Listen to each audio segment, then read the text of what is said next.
ఏంటంటే దేవుని పేరట చెప్తున్నాను, ఖచ్చితంగా నీలో ఎలాంటి సమస్యలో కూడా ఆయన నిన్ను విడిచిపెట్టలా. దేవునికి స్తోత్రం కలుగుగాక.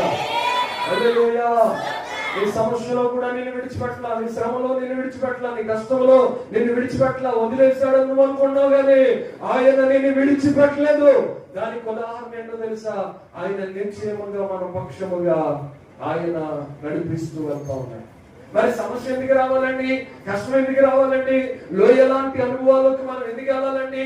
అంత జీవితం అంతా హ్యాపీగా ఉంటే బాగుండు కదండి అని అనుకుంటున్నావేమో. జీవితం అంటూ సాఫీగా సుఖంగానే వెళ్ళవు. అటు ఇవి పోతూ ఉన్నట్టుగా. ఏమంటే శ్రమ, కష్టము, సంతోషము, దుఃఖము కూడా మన జీవితంలో రెండు పార్ట్లుగా ఉండాలి ఖచ్చితంగా.